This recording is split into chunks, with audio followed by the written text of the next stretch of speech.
ಭವ್ಯಗೆ ತ್ರಿವಿಕ್ರಮ್ ಹಿಂದ ದೂರ ಇರಲು ಸೂಚನೆ ಕೊಟ್ಟ ಅಕ್ಕ. ಬನ್ನಿ ಏನಿಡಿದ್ರು ನೋಡ್ಕೊಂಬರೋಣ. ಈ ಒಂದು ವಿಡಿಯೋ ನೋಡೋಕೆ ಮೊದಲು ನೀವು ನಮ್ಮ ಚಾನಲ್ಗೆ ಸಬ್ಸ್ಕ್ರೈಬ್ ಆಗಿಲ್ಲ ಅಂದ್ರೆ ಹೇಗೆ ಸಬ್ಸ್ಕ್ರೈಬ್ ಆಗಿ ಹಾಗೆ ಪಕ್ಕದ ಬೆಲ್ ಐಕಾನ್ ಕ್ಲಿಕ್ ಮಾಡ್ಕೊಳ್ಳಿ ವೀಕ್ಷಕರ. ಬಿಗ್ ಬಾಸ್ ಮನೆಯಲ್ಲಿ ಭವ್ಯ ಹಾಗೂ ತ್ರಿವಿಕ್ರಮ್ ಒಟ್ಟಾಗಿ ಇದ್ದಾರೆ. ಇಬ್ಬರ ಮಧ್ಯೆ ಒಳ್ಳೆಯ ಬಾಂಡಿಂಗ್ ಇದೆ. ಈಗ ದೊಡ್ಡ ಮನೆಗೆ ಭವ್ಯ ಅವರ ಅಕ್ಕ ದಿವ್ಯಾ ಬಂದಿದ್ದಾರೆ. ಆಗ ಅವರು ತ್ರಿವಿಕ್ರಮ್ನಿಂದ ದೂರ ಇರುವಂತೆ ಪರೋಕ್ಷವಾಗಿ ಹೇಳಿದ್ದಾರೆ. ಈ ಬಗ್ಗೆ ಸೋಷಿಯಲ್ ಮೀಡಿಯಾದಲ್ಲಿ ಚರ್ಚೆಗಳು ಸಿಕ್ಕಾಪಟ್ಟೆ ನಡೀತಾ ಇದೆ ವೀಕ್ಷಕರೇ.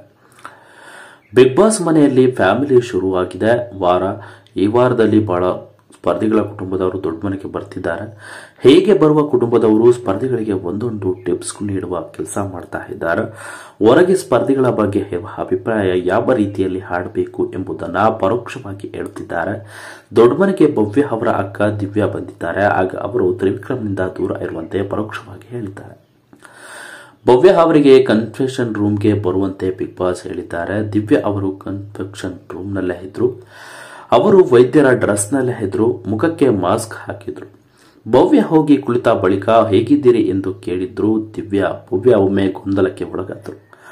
ಆ ಬಳಿಕ ರಿಯಾಲಿಟಿ ಅರಿತುಕೊಂಡು ಅವರ ಖುಷಿಯಿಂದ ಕುಣಿದಾಡಿದ್ರು. ಅಪ್ಪಿಕೊಂಡು ಕಣ್ಣೀರು ಹಾಕಿದ್ರು.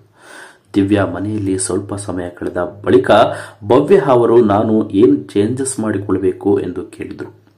ಇದಕ್ಕೆ ಉತ್ತರಿಸಿದ ದಿವ್ಯಾ, ಜನರು ಕಡಿಮೆ ಆಗ್ತಿದ್ದಾರೆ. ನೀನು ಎಲ್ಲರ ಜೊತೆಯೂ ಬೆರೆಯಬೇಕು. ಕಂಫರ್ಟ್ ಝೋನ್ನಲ್ಲಿ ಇದೆಯಾ? ತೊಂದರೆ ಇಲ್ಲ. ಎಲ್ಲದಕ್ಕೂ ಒಂದು ಬ್ಯಾರಿಕೇಡ್ ಇರಬೇಕು. ನೀನು ಇರೋದು ತಪ್ಪು ಎನ್ನುವಂತಿಲ್ಲ.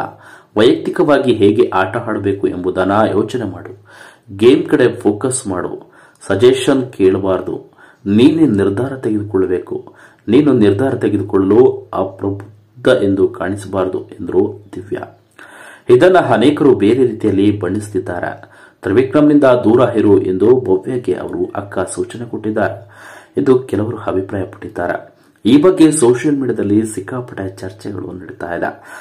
ಭವ್ಯ ಅವರ ತಾಯಿ ಮಂಜುಳಾ ಅವರು ಭವ್ಯ ಆಟದ ಬಗ್ಗೆ, ತ್ರಿವಿಕ್ರಮ್ ಹಾಗೂ ಭವ್ಯ ಬಾಂಡಿಂಗ್ ಬಗ್ಗೆ ಮೆಚ್ಚುಗೆಯನ್ನ ಸೂಚಿಸಿದ್ದಾರೆ. ಆದರೆ ಇದೀಗ ಭವ್ಯ ಅವರ ಅಕ್ಕ ದಿವ್ಯಾ ಅವರು ಇದೀಗ ತ್ರಿವಿಕ್ರಮ್ನಿಂದ ದೂರ ಇರಲು ಸೂಚನೆಯನ್ನ ಕೊಟ್ಟಿದ್ದಾರಾ ಎಂಬುದು ಇದೀಗ ಪ್ರಶ್ನೆ ಆಗಿದೆ.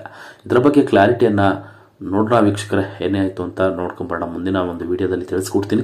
ಅಲ್ಲಿವರೆಗೂ ಈ ವಿಡಿಯೋವನ್ನು ನೋಡ್ತಾ ಇರಿ ಅಂತ ಹೇಳ್ತಾ ವಿಡಿಯೋ ಮುಗಿಸ್ತಾ ಇದ್ದೀನಿ.